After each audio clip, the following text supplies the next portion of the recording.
Hi there, and welcome to Soundpaint. My name is Troels, and this video is all about our Adastra Ensemble Strings. This is the most playable and emotionally realistic string ensemble I've ever played in any virtual instrument. In fact, it's the first time I ever felt that I can truly command the strings. I would almost put it in a completely different category when it comes to the way it makes me feel. In part because the players were really invested in the sessions, but also equally important in part because we have a brand new technology which has allowed us to really bend the engine to the instruments, whereas in Contact, which is over 20 years old, we sort of had to conform the instruments to the engine.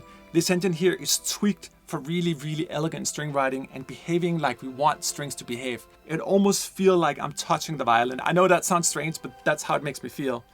We have true polyphonic legato as well. I essentially just played like a piano. You have all the individual sections, the 11 violins, the 8 violas, the 6 cellos, the 4 basses, all at your command here, all playing with complete emotional realism. That's really the best way of describing it. But without further ado, I say we get started here with the legatos. The legatos are always the most requested articulation and also the most difficult one to sample. We have both Sordino legato, which means with mutes. Of course, we have Portamento and slower styles of legato. We also have two more normal sort of styles of legato, one more for traditional string writing and one in a more sort of John Williams E.T. style of writing with very exaggerated vibrato, that old golden Hollywood style, if you will. So let's get into it.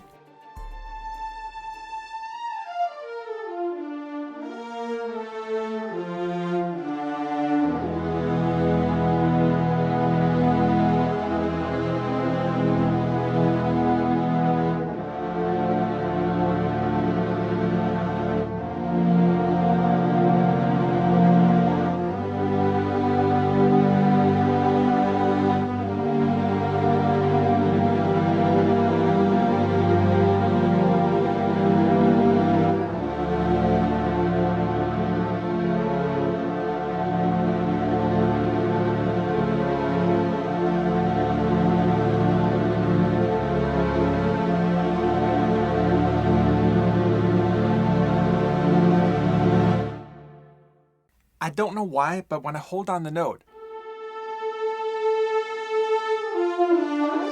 it feels like I'm touching the string, also because I have such control on the mod wheel here. It's crazy. Here's another legato. This one is called Normale. It's the more standard purpose sort of Swiss army knife type of legato. Pretty fast and nimble, modern in its sound as well. Just a gorgeous patch.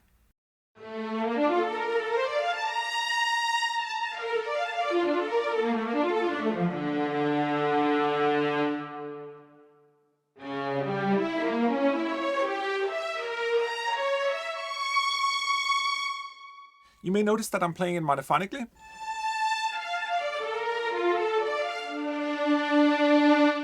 Or like in octaves.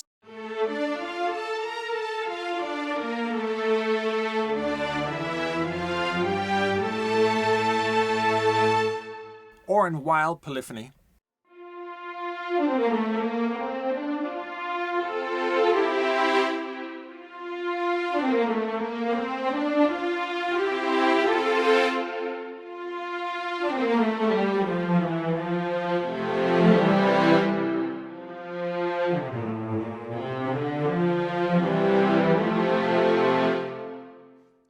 Sweet.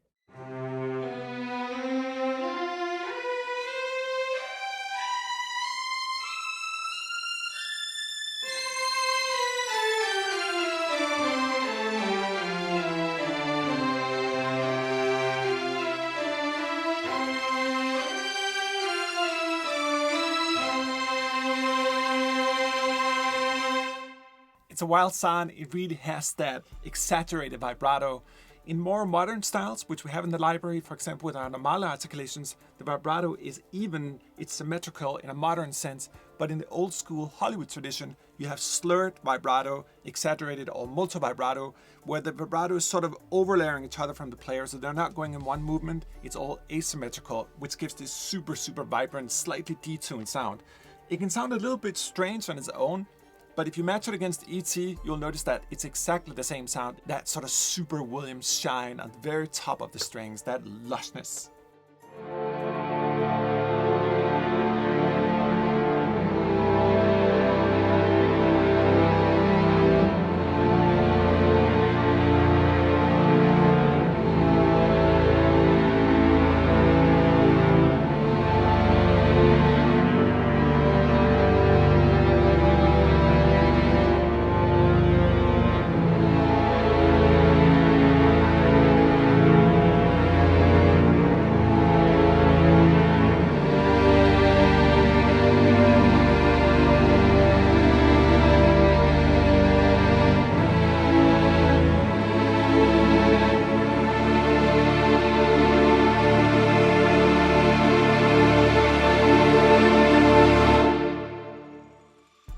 Now, that's a little bit about what you can do with the legatos, but normally if I was to play sustains in the video, I'd be a little bit, oh my god, like how interesting is that?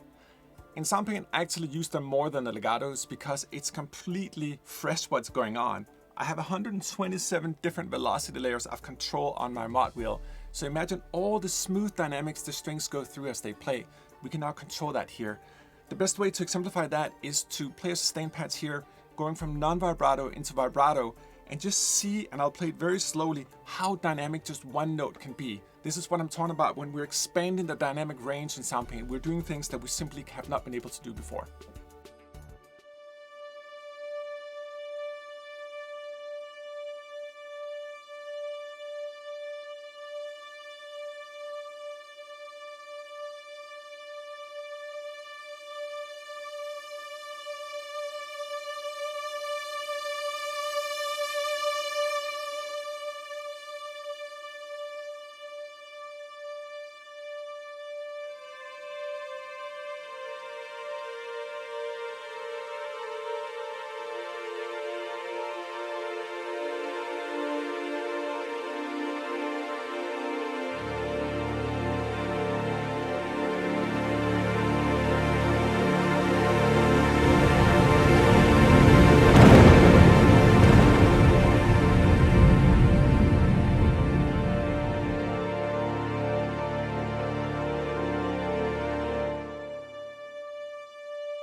It's impossible to explain. I just hope you can hear it. It's like...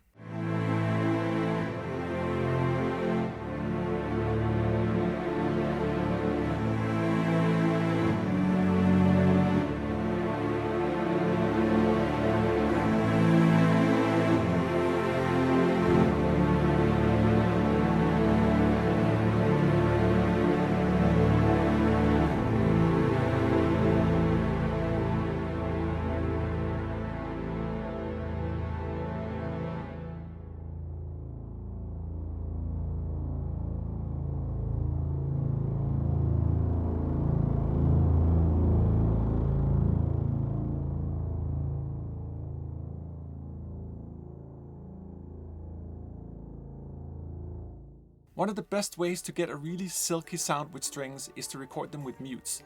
And we've done that in depths in Adastra. We're not emulating, we actually go and record everything from legatos, sustains, every single note with mutes on as well. It's a completely different sound. This patch here is an homage to John Williams' Schindler's List, one of my favorite beautiful scores, and such a gorgeous instruction manual in how to write for strings. I'll do my best.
want to say that I use the sustains maybe 60% of the time, and then I use legatos for another 20% of the time, and then I use arcs for another 20% of the time when I write sort of motion moving kind of strings. I find most commonly that the sustains will get me there with 127 different discrete dynamic layers here, but sometimes you just want a human being in there. You want a whole ensemble getting excited. The vibrato gets a little more exaggerated at the top and they slow it down depending on what type of arc. There's an irreplaceable humanity to the sound. Let me demonstrate.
That's not a bass.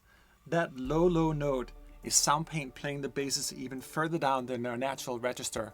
In Soundpaint, every single instrument we've ever made lives across the entire key range of the keyboard. So one of the wildest things in Adastra is that I can now play violins as basses or basses as violins. And I think it really opens up a whole new way of thinking about orchestration where we're no longer restricted to the naturalness or the natural range of an instrument.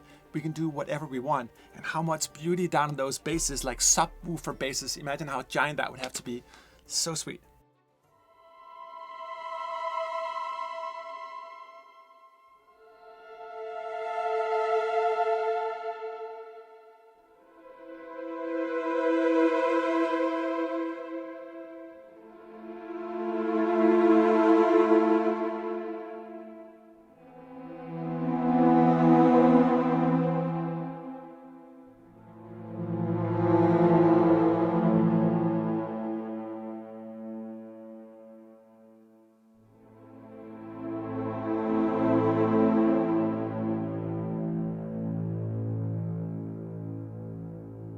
Adastra has two microphone positions, a very close, intimate one, and then one further down in the church. I often say that the hall itself becomes a part of the instrument. It infuses such a sonic character that cannot be mimicked with reverbs and all that stuff. It's about overtones and all the complexities of what happens when the sound bounces around. And if you think about churches, it's 1,000 years plus of acoustic traditions. So I have a thing about recording cathedrals where we have arcs, or churches that have arcs. I think gives the best sound. And that's really the end result of having over, 1,000 years or however many years it is of acoustic traditions amplifying the word of the divine. In this case, playing medium arcs with far microphones, so the sound is a little more airy and soft, pillowy, if you will, silky.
You know, one of the sweet things in Soundpaint is that we can take a Bartok sound, but make it into something else.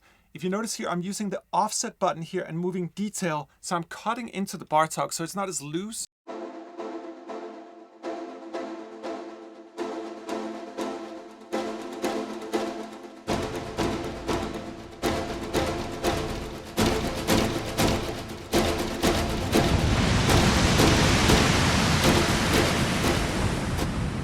It's almost like a groovy kind of orchestra. I find it super, super cool. Sometimes you can just let the arpeggiator do the job. It's very simple.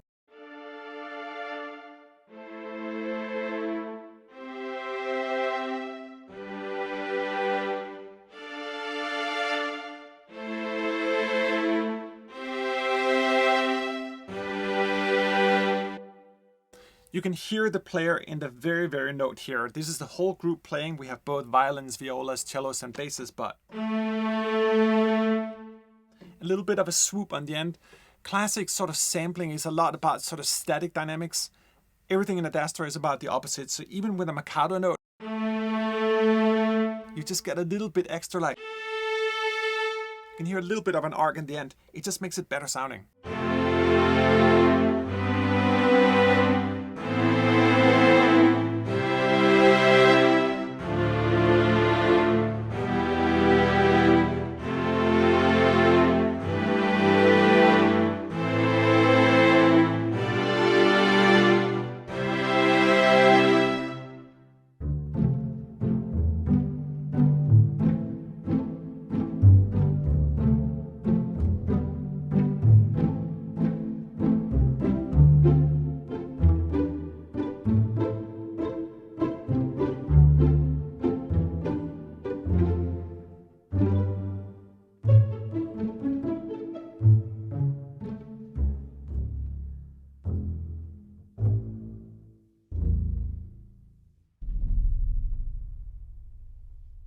Love it. Hear that?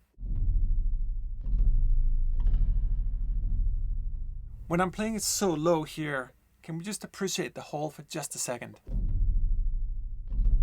This is slow motion on the sample, but you can really hear the lushness of the whole.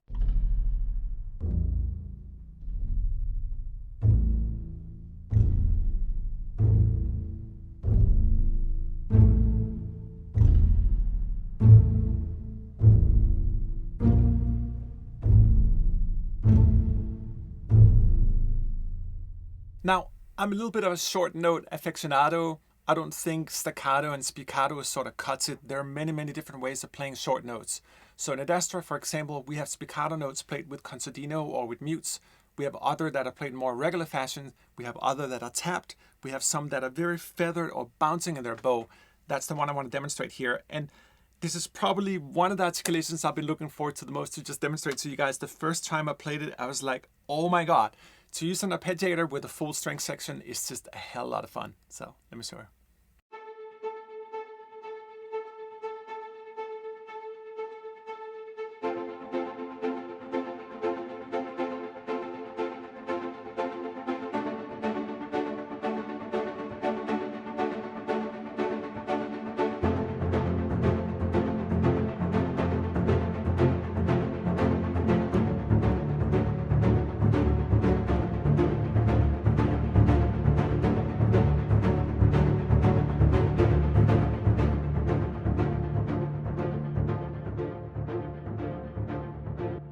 Here's staccato and Marcato combined for that more sort of aggressive first initial bow stroke, but then with a prolonged Marcato at the end of it. So you really get that initial attack and then that sort of emotional swoop on the end. It's beautiful, contemporary as well.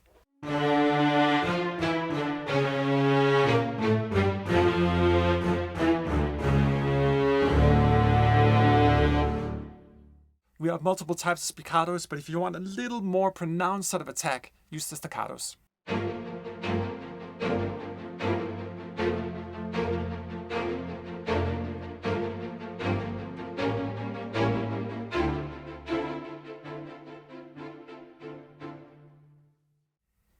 So sweet.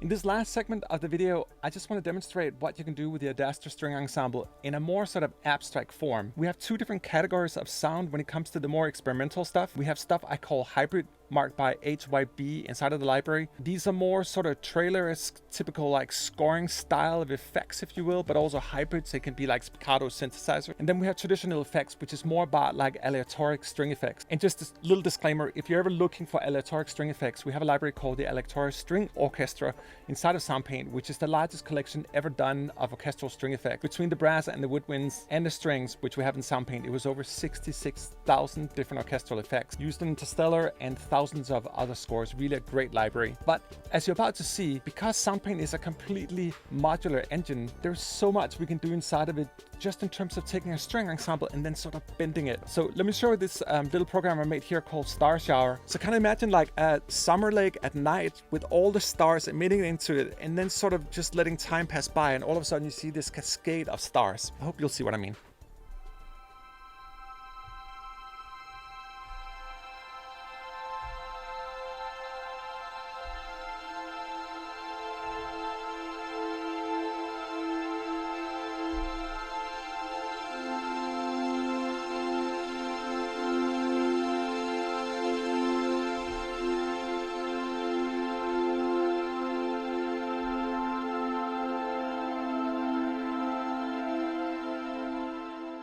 So this is a pretty unique program. It's using Portamento, which are very slow legato transitions, but then I'm slowing down time on them as well, almost to near zero. That's why it has this weird sort of glass-like quality, almost as if like you had a bow on a violin, but you could move it in incredible slow motion. That sort of feeling. Time is barely moving.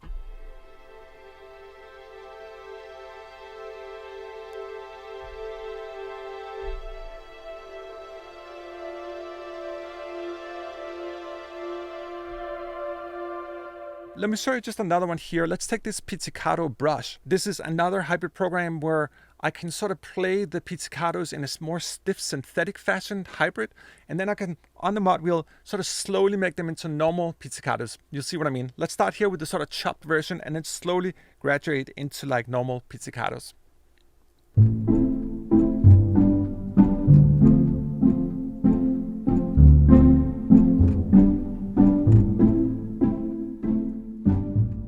In this next program, I took the Bartok Pizzicato. That's a more aggressive form of pizzicato where you sort of snap the strings. The players don't like it in particular because it can damage the wood of the instrument a tiny little bit. In this case here, I'm using the time stretching on the Bartok. So when I move the mod wheel up here, I'm shortening the time, making them more sort of percussive. And when you play that through an ARP, you can get some crazy magical hybrid results. You wouldn't even think at times that this is a string ensemble. It's just sort of a massive orchestral sound of something.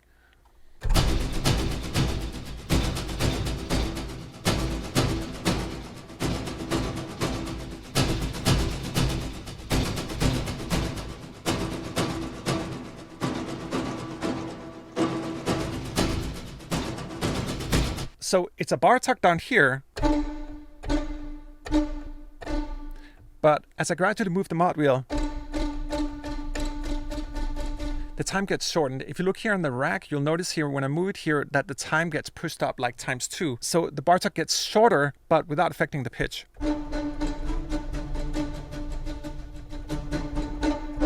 When you, for some reason, play that in an arpeggiator and really with a big fat chord, you get this like almost, I don't know, it almost sounds kind of brushy, but some kind of new string instrument that I've never seen before. I'm sort of fascinated with the idea of playing with time when it comes to orchestral instruments. So when I have the mod wheel down here, the players are going to be nearly frozen in time, just like we saw earlier on. And then when I move it up, they're going to play a tremolo faster than what's humanly playable. I just love that notion that we can sort of push physics in a way we've never been able to do in reality before. And this is where the modularity of Soundpaint really does come to play. There's just so many things we can do now. In this case here, just play with time.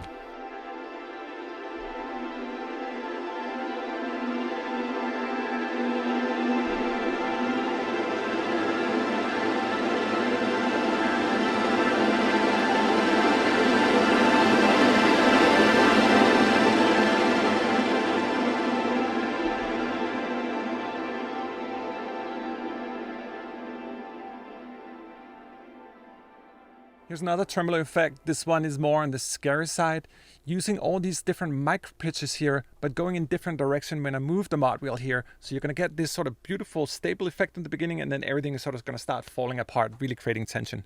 But because it's so flexible, you can also get all these in-between stages. So what you saw before was really all the dynamic shifts we have in Soundpaint, 127 here on the mod wheel. It's an enormous dynamic width. And if there's one thing I could say about this library that stands out compared to anything I've ever played, it's simply the dynamic width of the library. It's just so much wider, from super soft or super slow until wild fortissimos. Check this one out.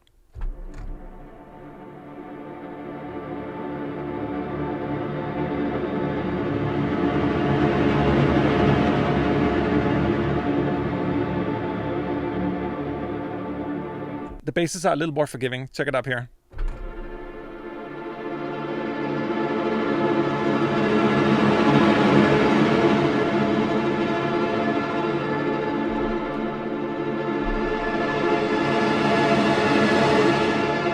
And just a single note would be like,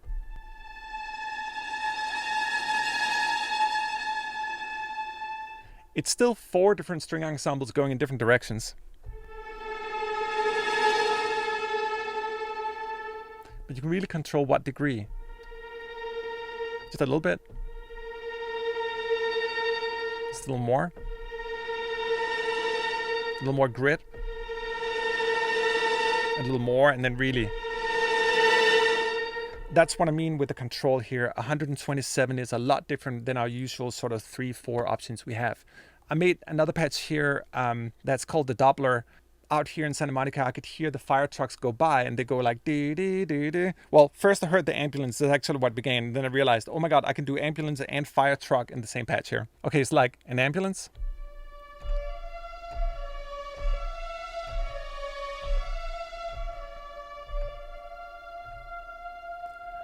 Or like a fire truck.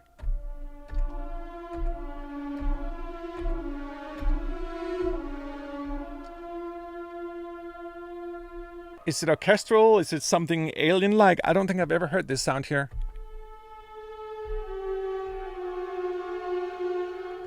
And it's because we're using Portamento legatos with Sordinos on and then playing around with time at the same time. It really creates these unique effects. And you combine that with like micro pitch, and you can sort of recreate the Doppler effect.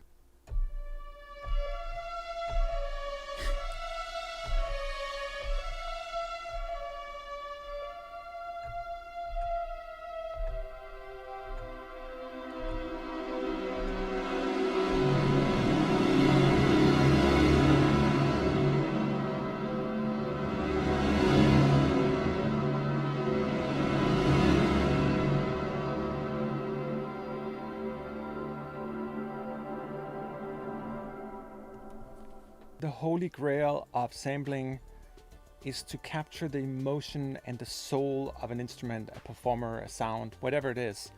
So when I play it on the keyboard, I feel something. And this is what Adastra has been about. It's been a decade in the making. We did so many recordings, over 60 days of consecutive recording time. That's 24 hours times 60 of just putting a recorder on and keep recording strings till you have it the right way. We did 32 legato sessions alone, really just to get all the different styles of legatos and a wealth of other details. We also have a divisi or a chamber ensemble and a solo volume coming out that was also a part of that enormous recording project. So you have the ensemble strings that this whole video was about, but you'll also be able to play with the chamber strings and the solo strings, and all recorded in the same beautiful church here. So I hope this video has just helped a little bit to guide you through this enormous library here.